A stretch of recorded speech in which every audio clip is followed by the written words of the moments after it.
We are live now. Hi there. Hi, Scott. How are you? Good, good. How are you? I'm good. I'm good. So I represent this small organization, E-commerce Success Pakistan, and we are from Pakistan. I don't know if you heard about us or no, but we have this small community is more than 100,000 people already, and we have like almost like 40% of the people are actually selling on Amazon already, even though Amazon doesn't support our country for seller registration, but we are still selling on Amazon and there's no loophole. Well, congratulations. I think that's Thank you. awesome. You mentioned my name in your group, and I got almost 1,000 friend requests. Oh my So goodness. a very, very engaged community. Very impressed. True. So easy to get attention, and I think it's obviously a great opportunity. I hope that you guys are doing well. You're right. Amazon doesn't support Pakistan's registration, but I have to ask, like, how do you get around that? Where do you register somewhere else? So most of the people in Pakistan, in our country, they go through the UK registration route because in UK, even though by saying Amazon doesn't accept Pakistan as a seller country, but it accepts the UK company. So we do register a company in the UK, and then we submit the original passport of Pakistan, and then we just submit all the other details. And usually, in most cases, Amazon accepts it. So Perfect. through there, we go to the US market, Canada, all the other markets as well. Perfect. That's Well, the, and that's the starting point. then I'm glad. Sounds like a good opportunity. Of course, of course, of course. We are doing wholesale FBA. We are doing private label as well. And we have a specific, very small city that is mastermind of doing drop shipping on Amazon. And they don't let the accounts go initial suspension as well. I mean, they have some magic wand, so they get reinstated as well. I don't know. I was never able to find out, but they do it. So yeah. So Scott, I before we a few days before when I talked to you about this live session, I actually talked to the audience in my group, and I told them that how Buyboxer is everywhere because most of my students and the members who are actually working in the wholesale business model, they have seen Buyboxer on almost every listing. So whichever list product we find that is potential, Buybox is already there. So some students do get scared. Many of the students, in fact, brought this, that seller's table page screenshot. They said, "Sir, this Buyboxer is everywhere, and this guy gives us a tough time." in price war or something like that in the stock levels, they have almost like very high number of stock and the prices, so we can't compete with them. And usually for new sellers, I tell them to avoid the listings or the products that have like this high number of like the shock sellers. We call you guys shock sellers. So we try to skip those listings where like Buybox or like PharmaPack, and there are several more such sellers. So we try to skip in the beginning, especially for new sellers. So we would like to have some brief introduction of Buyboxer, how you guys started, what was the major challenges in your journey to bring it to this level where you guys are right now. Yeah, of course. So, I've been selling on Amazon for about 8 years, more than 8 years now. It's and always been doing Amazon FBA. And we were very small at the beginning, very small. And we saw the big sellers and we were intimidated by them. So I know that feeling. And you'll actually, by the end, you'll understand why I'm fine to share everything that we do. and to tell some of our secrets. Oh, And I actually don't think that we, in most cases, we are not a bad competitor. We do whatever we can to push the price up. That is, we've grown our gross margins by doing that, and we train our repricers to push the price up. So hopefully we're a fair competitor, and if we're on the same listing, then that we both have a chance to benefit. So we do have 100 employees that do the FBA prep, that get from brands that we are selling. They ship it into FBA, and we have had a fair amount of success with that. We really like FBA, but there are some challenges to get inventory there. Let's see, but the reason you see us everywhere is we just really cast a wide net. We have a lot of brands that we connect with. And what we do is either a brand or a distributor. We probably actually are a little bit more heavy in distributors.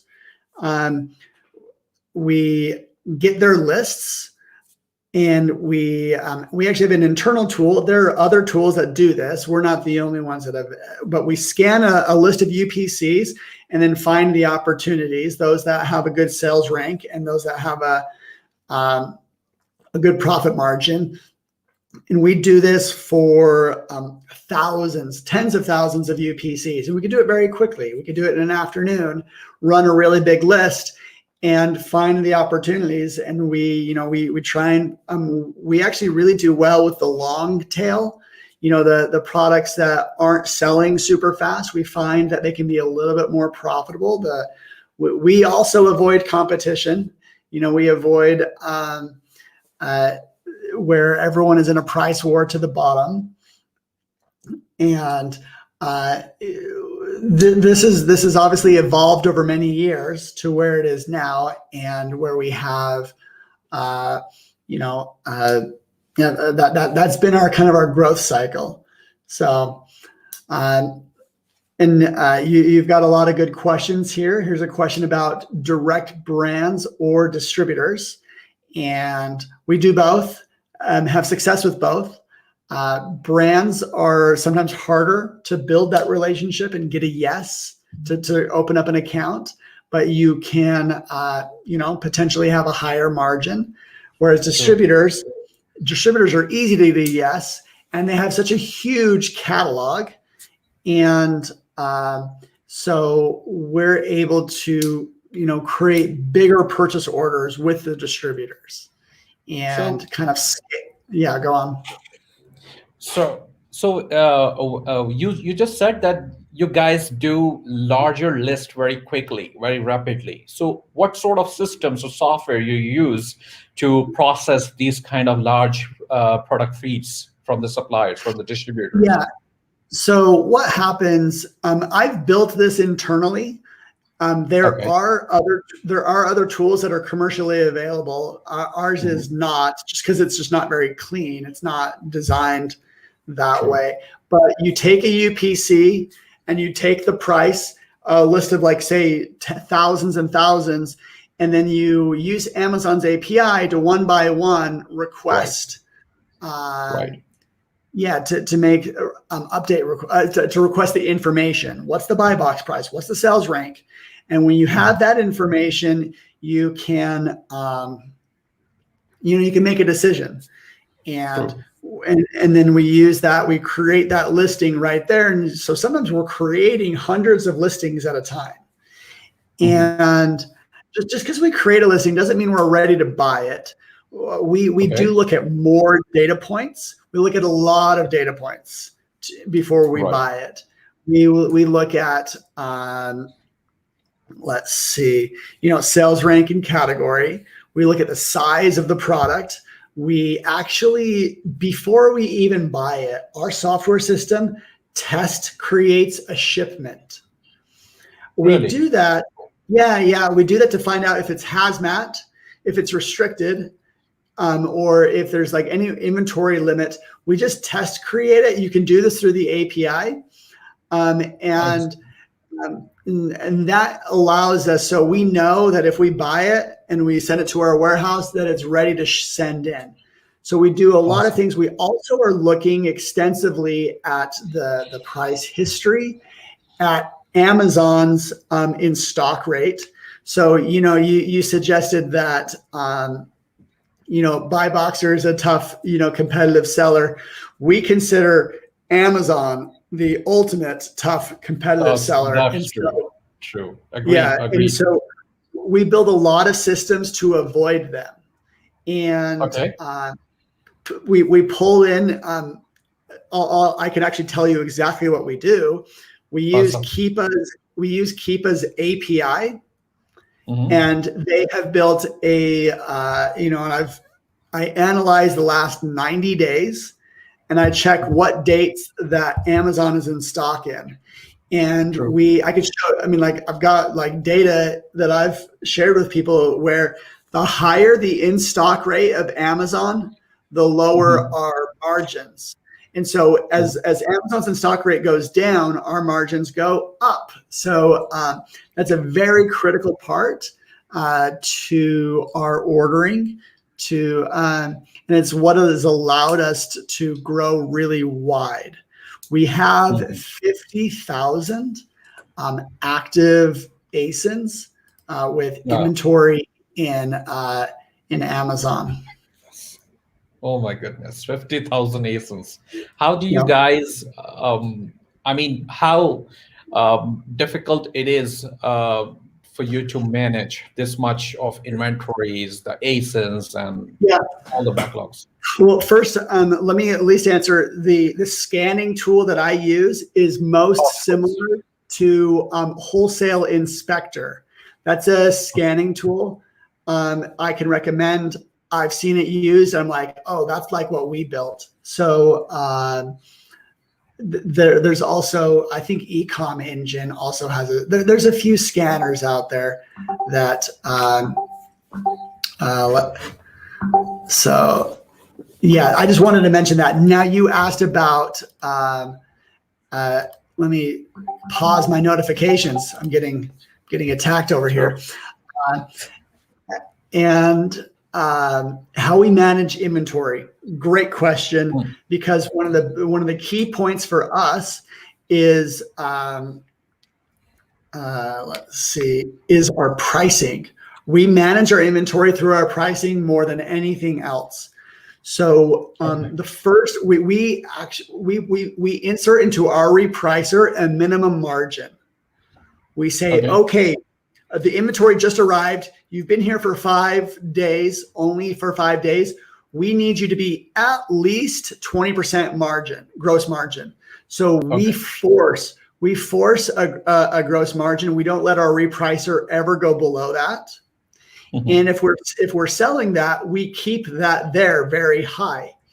If say we don't sell, say we're forcing a gross margin and we don't sell, we slowly over time reduce that down to what would be our floor price or break even.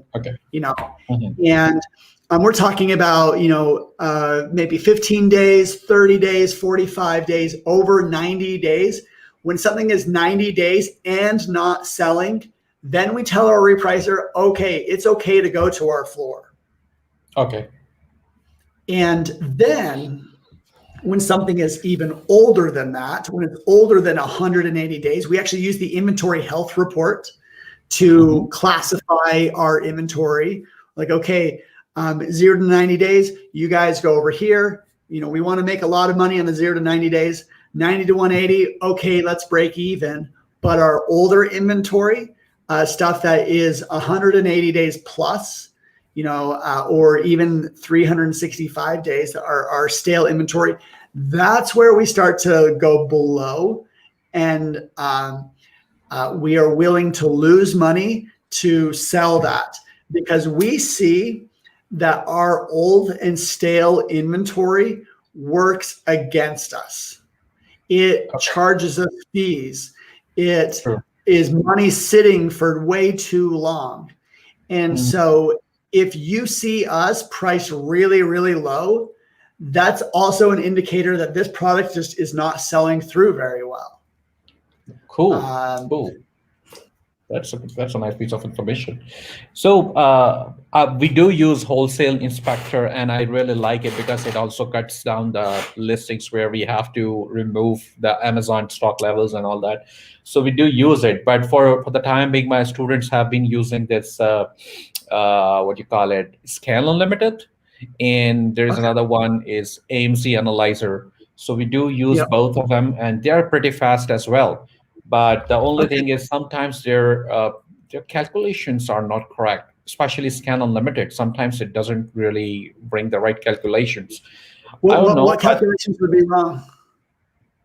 You mean, the revenue when you calculate. So, for example, if you're talking about a product and you want to see the FBA fee on that, this Scan Unlimited sometimes bring different numbers unless you cross-verify it with the actual Amazon's own FBA revenue calculator. And from there, it would be different in some products. So we always have to cross-check it with Amazon's own calculator, especially when we are shortlisting that product and moving on with it by listing it. There is one more question. You just said you guys do this. You guys create the shipment on the fly through API, which is perfectly good. I mean, it makes sense. It's very good, actually. However, we do face sometimes, especially as some of our new sellers, when they list, they have this fear of Amazon asking for invoices when you list the ASIN in the catalog. If you haven't purchased the inventory right now and you are adding the ASIN in the system, there can be a situation when Amazon might ask for invoices. Of course, we would buy it from the supplier, but sometimes the supplier is not in stock. So how would you actually manage this kind of process? So let's see. Yeah, we do, we have to show invoices regularly, and when Amazon requests it, let's see. What I guess is your question around, when we order something and it's not in stock? No, the question is when you are adding the ASIN in the catalog and then creating the shipment, but actually you haven't placed the order to the supplier. Of course, when you don't place the order, so you don't get the invoices at that time. That's the question. So what would you do if Amazon asks for invoices? Has Amazon ever asked for an invoice before you ship a product in? Yep. Oh, that's news to me. I have never seen that. A couple of times. Really, they only ask us for an invoice after we have sold it.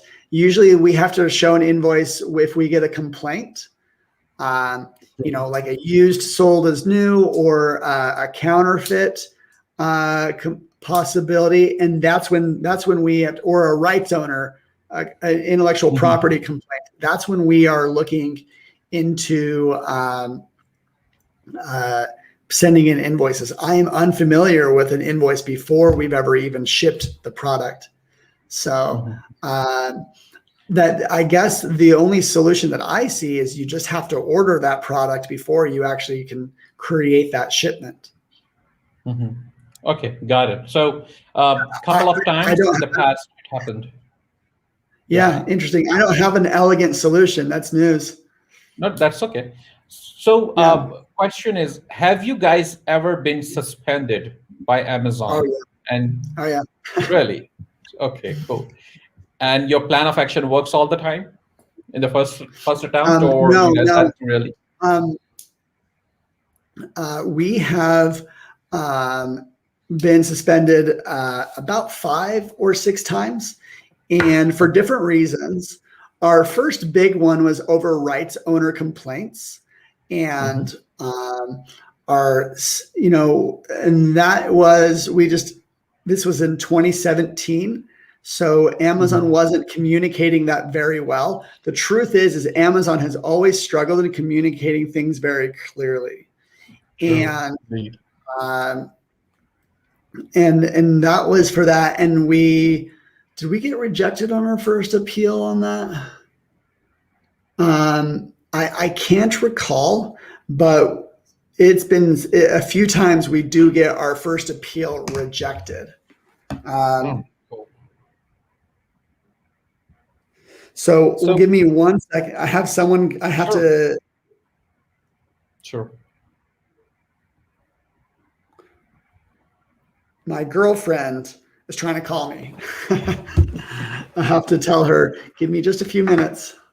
Sure. We'll let you go. Okay, sure. Another suspension. We've been suspended for, in last May, we were suspended for price gouging. Our prices were too high. And Amazon was being very slow to get back to us. And this was the first time that we actually hired a company to help us. We hired Riverbend Consulting. It was a little pricey, more than I wanted to pay, but I needed to bring some experts to write the best POA that we could. And then we actually have had more trouble with shipping suspensions. We've had issues where we didn't format the labels correctly. We've shipped boxes that were too heavy or too big. We've done all the problems. We didn't enter in expiration dates correctly. We didn't. Many of those things have led to 1, 3, 5, or even a 7-day shipping suspension. And for our team and our size, that is obviously very difficult because we have to send our employees home. And so we take shipping into Amazon very seriously. Of course. So there is previously when I announced this session in the group, a few people asked me to ask you, and they're asking here as well, how do you manage this whole system? What's the secret? And then how you make sure you scale at the same time you have to grow. How do you do all these things when you see there's almost $500,000 in sales every month you have, and this many SKUs, this many people in your company? So what's the secret, or what are the quick tips on that? So you know what, I have a podcast, and one thing that I really hit a lot is I started to call it a framework. 3 things to focus on. And you guys are already doing some of them, I'm certain. But what allows us to scale is, continuous education. So I feel very strongly about continuing to learn and having mentors or people that you can ask questions to. Listening to podcasts. I actually think some of the best information is in podcasts where you can really dive deep in a specific issue. Right now, we're being a little bit general, but in podcasts, I've been able to jump in, and I listen to other people's podcasts. Great way to learn, and so I really think you just have to learn. Of course. And the second is to implement technology, and that can mean a lot of things. Technology is anything that helps you work more efficiently. Technology could be a bagging machine or a shrink tunnel, shrink wrapper. It could be software that you use to scan lists, technology to manage thousands of listings, to send out purchase orders in a very short amount of time. Right now, every morning we are sending out, our computer is sending out dozens of purchase orders, and we don't even look at it. The data's coming in. And we look, and our computer is able to look at, be like, okay, here's our sales per day, here's our profitability, here's our our forecast, and we make those purchases by ourselves. And so technology, like there's so much there to do that. And the third is to delegate. There's many things that I just don't do very well, and I'm very happy to pay other people to like do them for me. That's how we've grown to over 100 employees and dozens of contractors to help us. I mean, these contractors could be virtual assistants or other things. I have decided I am never going to do graphic design. I'm not very good at it. It frustrates me, and it takes a lot of time. When I have a virtual assistant in the Philippines. He's a full-time graphics designer, fantastic.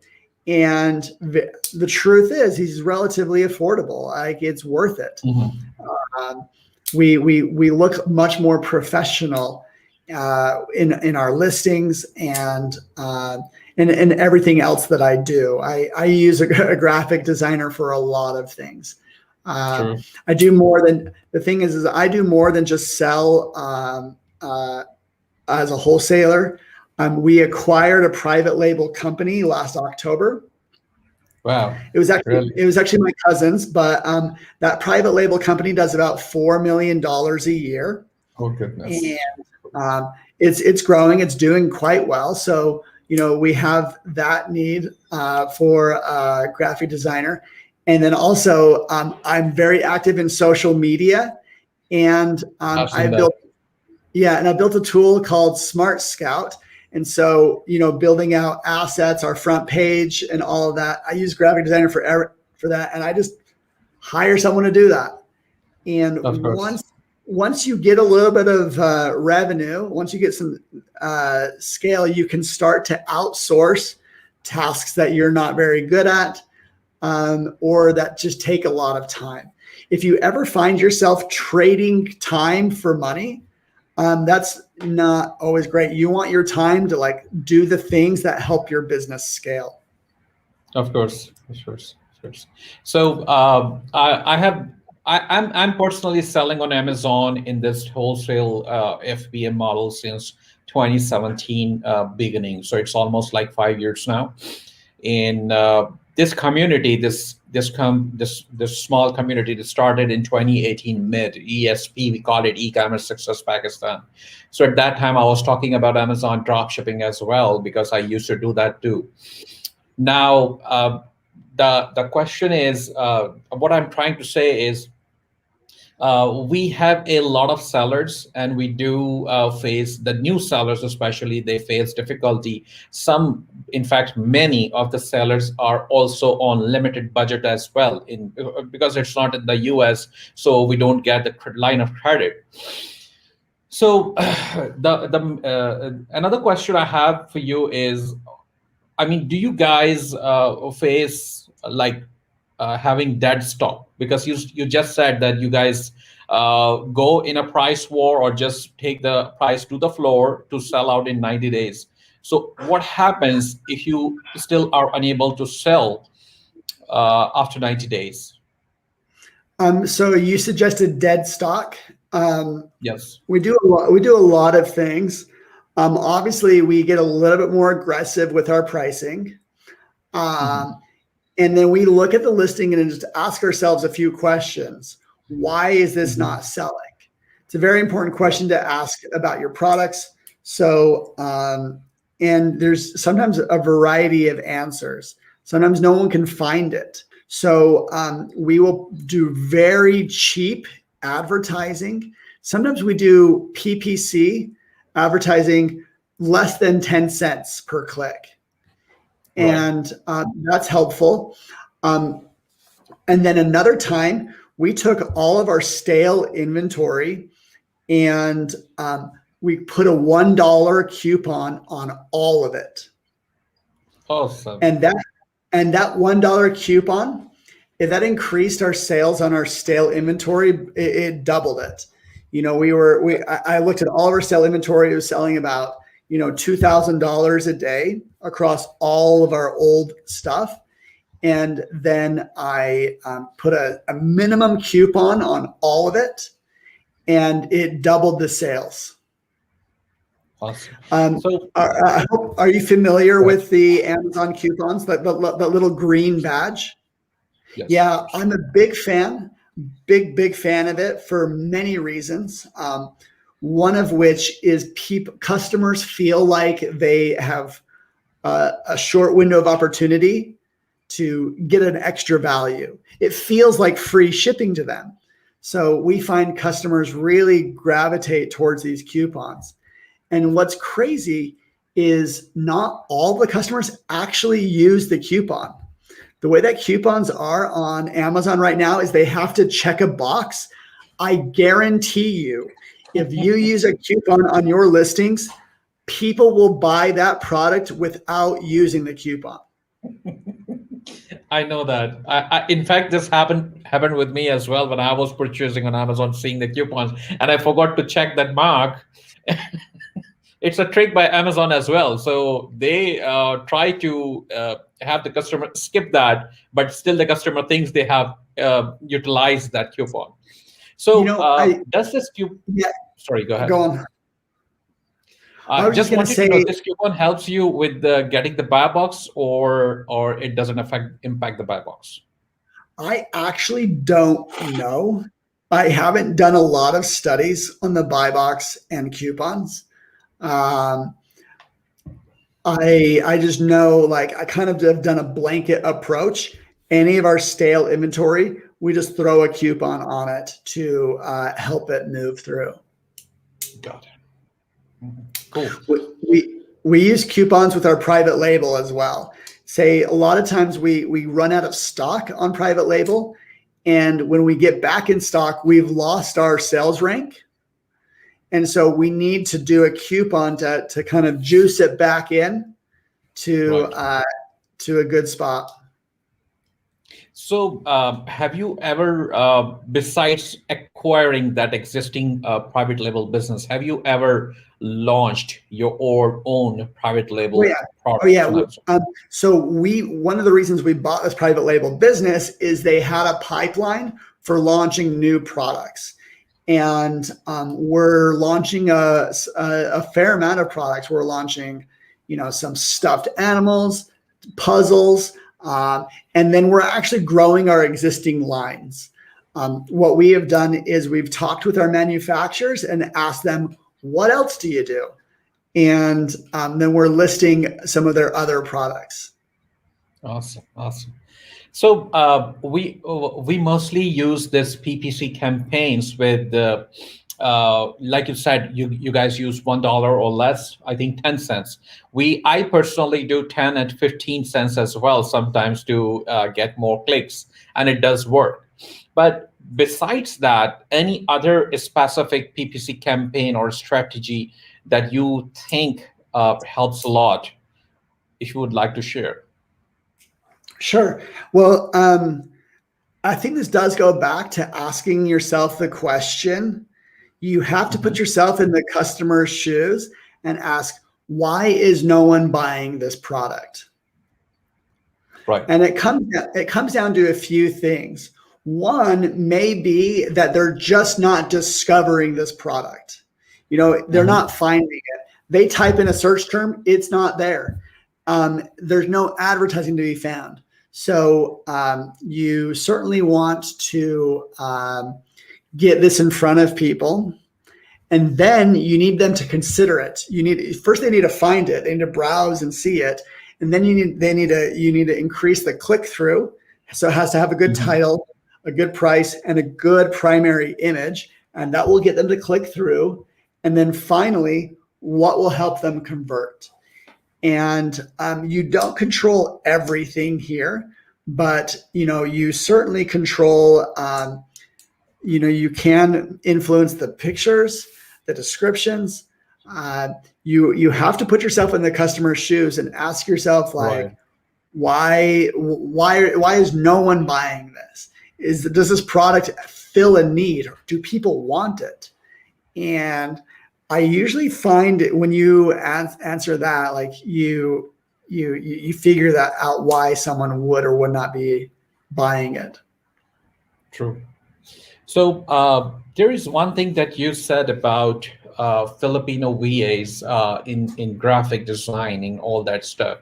Have you ever considered hiring a VA from the Philippines for your Amazon specific task? For example, this maybe product research or product analysis, Oh yeah, or you. we do. We have about 4 that not product research. Okay. We are using VAs to help us with our stranded inventory and also pricing down our stale inventory to avoid fees. So we have 3 VAs that really look at that. We always have a few hundred stranded SKUs. I see. Cool. So And yeah, go ahead. but product research, what helps us a lot, and I can totally recommend, is to have a sourcing agent. You know, just yesterday, I said this once, I was like, hey, we'd be interested in, some baby plates, the silicone baby plates, or maybe some dog bowls, but not just any dog bowl. We want the double dog bowl where there's 2. And I just said that. And this sourcing agent came back with manufacturer's quotes. And we're ready. And like they came back with, like, here's the price, here's our MOQ, the minimum order quantity. And this sourcing agent does that conversation for us. So, and we can launch a lot of products with the sourcing agent. And that's how we're able to do that. That was probably one of the key relationships when we bought this company. One of the key relationships was the sourcing agent. So feel very strongly about that. So how do you manage the brand relationship? So tell me something about that. For example, in your, let's say you said you guys do have active 50,000 SKUs right now, the ASINs on Amazon in your overall wholesale business. So how do you manage the brand relationship? So tell me something like assume I'm a newbie, and tell me something from the Well, basics. the moment we open up an account, we don't talk very much. This is the truth with most of our stuff. We don't talk very much. We just send them POs, purchase orders. We just send them a purchase order, and it's very transactional. And that's really the truth. There are a few brands where we assign an account manager and for them to just talk, and so we can figure out how we can grow the sales. So we certainly are always talking about growth plans and with some of our brands, but that's harder work. It's harder to really build that relationship, and so that's why we haven't been very good at scaling that part. I see. So you are saying you guys mostly focus or work with distributors on a larger level. Yeah, and very transactional, not a lot of talking. I haven't met and communicated with a lot of distributors myself. That's the truth. We're very much, we just send them an email with a purchase order and done. So do you have to face this thing when the distributor or the supplier says we allow you to sell anywhere but not Amazon? I mean, if you have faced it, how do you deal with it? Oh yeah. So every brand has a different Amazon strategy. Some of them sell direct. Some of them don't even ever want Amazon. Some of them use third-party sellers, or some sell to Amazon. And we find that there are some conversations you're never going to win. But there are some that there is a room for persuasion. You have to be the person that they want to work with. And they want to work, like, put yourself in their shoes. What do they want? They want you to grow their brand. And so if you can demonstrate to them, if you give them a strategy of how you're going to grow their brand, like, they'll listen. Are you going to advertise? Are you going to improve the product pages? Are you going to bring off Amazon traffic onto Amazon? I just had a conversation yesterday with someone who does that. He helps build lists of customers, and that is how he's able to, offer a service to these brands. So I do think, when our most successful brands, we're offering a service more than just reselling their products. Of course, we do the same. We do the There same. you go. We also we optimize the listings. We in fact offer them photography services. For example, if the listing doesn't have good photographs, we do that as well. We optimize the title, the bullet points, the whole EBC content, etc. And this closes. In fact, we do have exclusivity as well with some of the brands, like a mid-tier brand. Let's say they have 30 to 40 units sales every day, and such brands do work with us on exclusive level. And we help them. Yeah, we help them kick out the sellers who are actually doing the price war and stuff. So it's more like a private label thing for us now. Exactly. That's exactly what I say, that the best wholesalers start to act like private label. They get it. They grow it. They optimize. They're in the trenches building a brand. Yeah, of course. So I also want you to, as you are in the beginning, you said you received a few, or like maybe 1,000 friend requests from the Pakistani members in the group requests as well on your own Facebook group.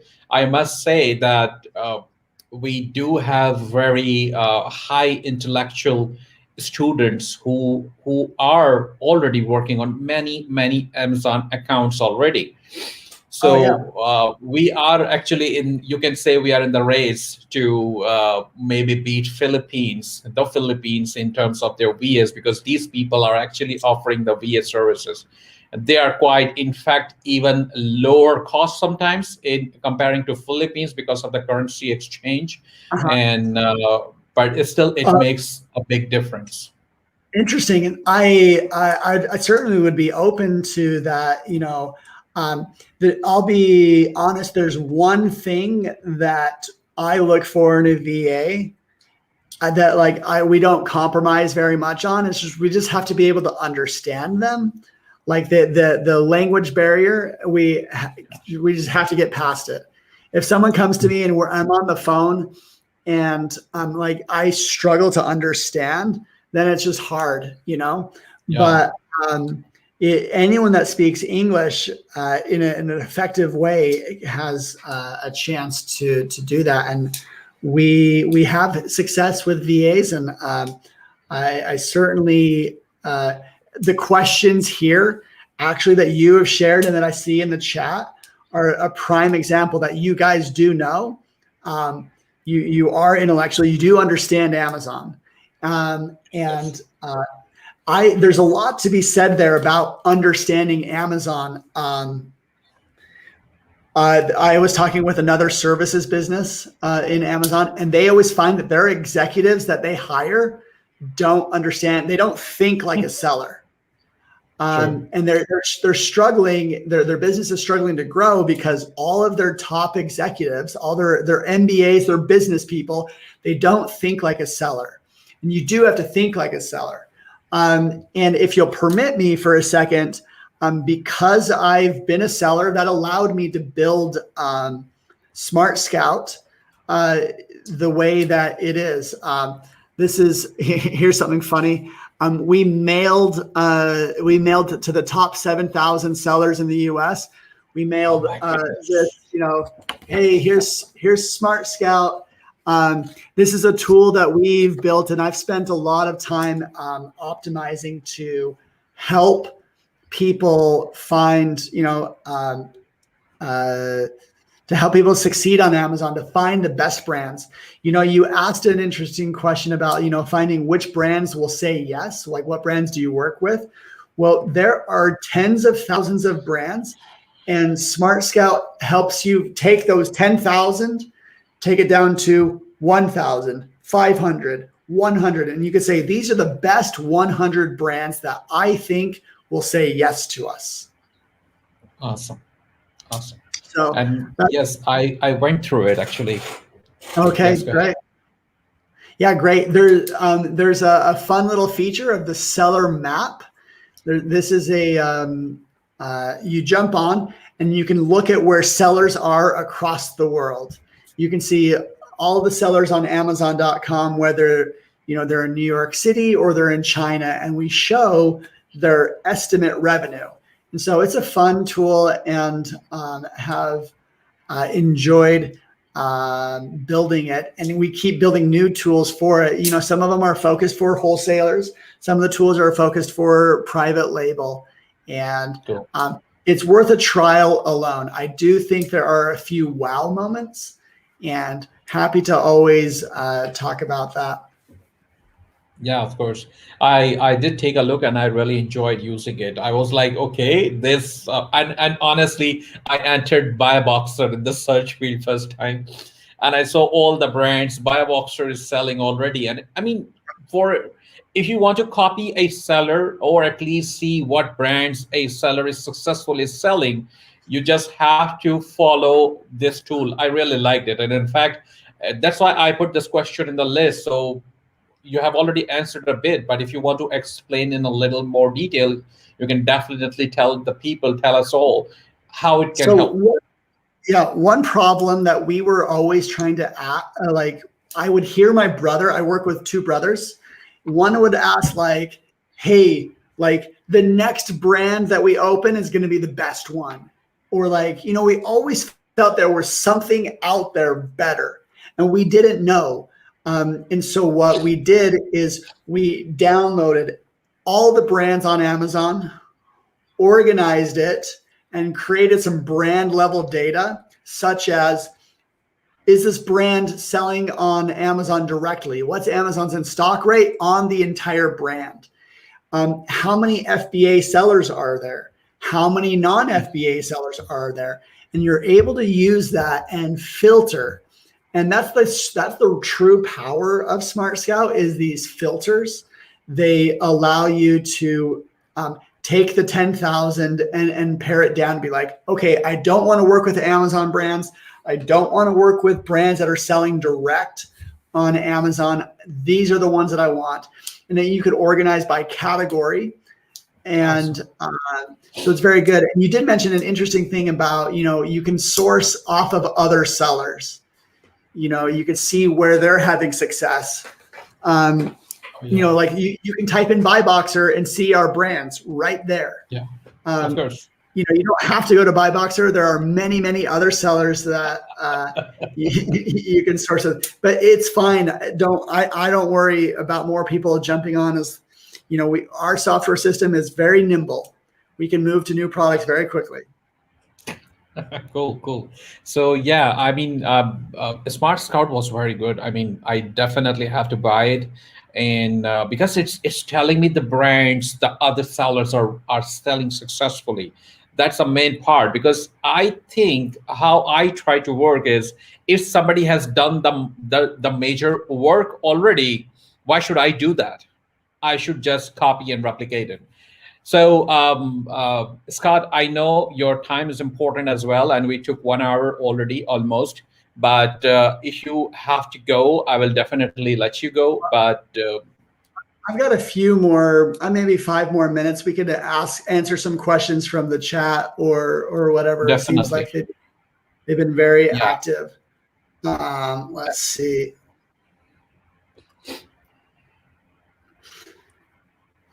Let's see. Someone said like this was a very important question. Where was that? There. That's the one that he says. What if the brand is registered? How would I sell the brand? Should I get an authorization letter? One way I know is by clicking the option to see if whether Amazon asks the letter or no. But my case is totally different. What if the brand is not sold by anyone? How would I know if it needs an authorization letter? So let's see. If a brand will sell to you and give you an invoice, they'll give you an invoice. That is as good as an authorization letter as you need, because Amazon, if you can study this a little bit further, they generally uphold the first sale doctrine. If you have a legitimate product that you've purchased and it's a new condition, you can sell it. Now, the brand, if you're sourcing from a distributor, the brand may not like that, but Amazon will allow you to continue to sell it so long as you're complying with, copyright and trademark. And so we generally just use invoices, and we don't get an authorization letter unless we are under a copyright, a rights owner complaint. Let's see. So someone asked about if putting private label on the same seller account as wholesale. It really is up to you. We have separate accounts because they're actually separate entities. They're different businesses. We're paying taxes on them separately. So we have to, let's see. Yeah, we have to have them separate, but there's no reason that you can't have them run on the same account. Let's see. Anytime early failures.